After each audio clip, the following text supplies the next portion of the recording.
తెలంగాణ రాజకీయాల్లో మరో భారీ కుదుపునకు రంగం సిద్ధమవుతోంది.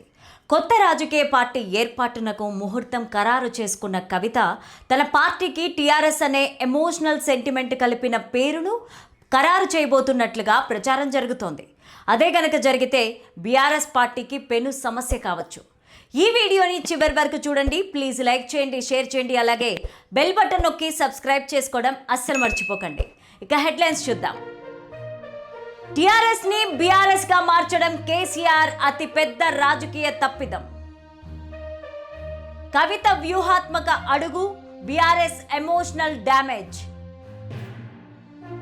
సిద్ధాంతాల పోరు, తెలంగాణ వర్సెస్ బీహార్. కవిత పాత పార్టీ పేరుతో కొత్త ఎజెండా. తండ్రి వదులుకున్న అస్త్రమే ఇప్పుడు తనకు ఆయుధం.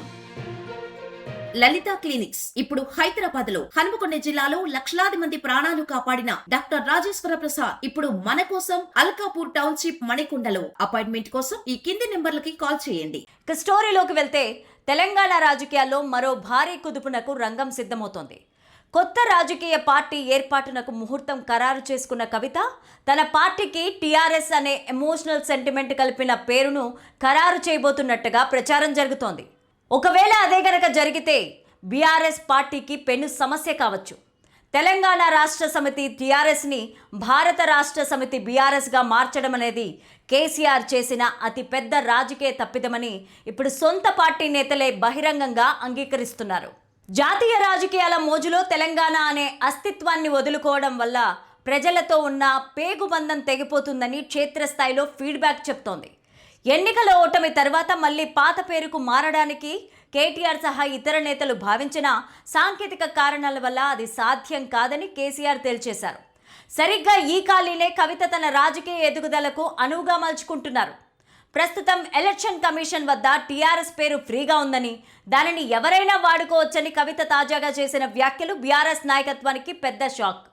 ఒకవేళ కవిత నిజంగానే తన కొత్త పార్టీకి టీఆర్ఎస్ అని పేరు పెడితే అది బీఆర్ఎస్ పార్టీకి ఊహించని ఎమోషనల్ డ్యామేజ్ కలిగిస్తుంది.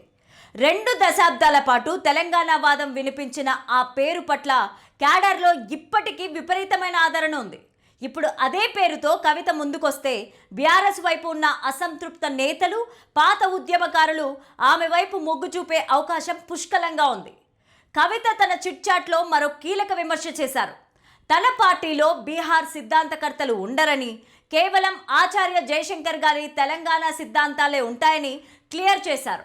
బీఆర్ఎస్ పార్టీలో చేరిన పొలిటికల్ స్ట్రాటజిస్టుల పెత్తనాన్ని ఎండగడుతూ తాను మళ్లీ స్వచ్ఛమైన తెలంగాణ ఉద్యమకాలపు పార్టీని తీసుకొస్తానని ఆమె సంకేతాలిచ్చారు. ఇది నేరుగా కేటీఆర్ అనుసరిస్తోన్న కార్పొరేట్ తరహా రాజకీయాలపైన ఆమె చేసిన దాడిగా విశ్లేషకులు భావిస్తున్నారు. బీఆర్ఎస్ ప్రస్తుతం నిద్రావస్థలో ఉందని, తెలంగాణ ప్రయోజనాల కోసం పోరాడే శక్తి లేదని కవిత విమర్శిస్తున్నారు. ఒకవేళ ఏప్రిల్ 25న ఆమె ప్రకటించబోయే కొత్త పార్టీ పేరుతో తెలంగాణ సెంటిమెంట్ బలంగా ఉంటే క్షేత్రస్థాయిలో ఉన్న గులాబీ శ్రేణులు అయోమయంలో పడ్డం ఖాయం. బీఆర్ఎస్ కంటే టీఆర్ఎస్ అనే పేరుకే తెలంగాణ సమాజంలో గుర్తింపు ఎక్కువ. ఆ పేరును కవిత గనక సొంతం చేసుకుంటే కేసీఆర్ స్థాపించిన సుదీర్ఘ రాజకీయ వారసత్వాన్ని ఆమె తన వైపు తిప్పుకున్నట్లు అవుతుంది. తెలంగాణ అస్తిత్వమే పునాదిగా ఎదిగిన కేసీఆర్ కుటుంబంలోనే ఇప్పుడు పేరు కోసం పోరు మొదలైంది. తండ్రి వదులుకున్న అస్త్రమే ఇప్పుడు తనయకు ఆయుధంగా మారింది. ఈ పాత పేరు, కొత్త ఎజెండా వ్యూహం తెలంగాణ రాజకీయ చిత్రపటాన్ని ఎలా మారుస్తుందో చూడాలి. ఒకవేళ కవిత టీఆర్ఎస్ను మళ్ళీ బతికిస్తే అది బీఆర్ఎస్ ఉనికికే ప్రమాదకరంగా మారే అవకాశం ఉంటుందా లేదా అన్నది కవిత పనితీరుపైన ఆధారపడి ఉంటుందని అనుకోవచ్చు. మరి ఈ పార్టీ పేరుపైన మీరేమనుకుంటున్నారు? ప్లీజ్ కామెంట్ సెక్షన్లో తెలియజేయండి.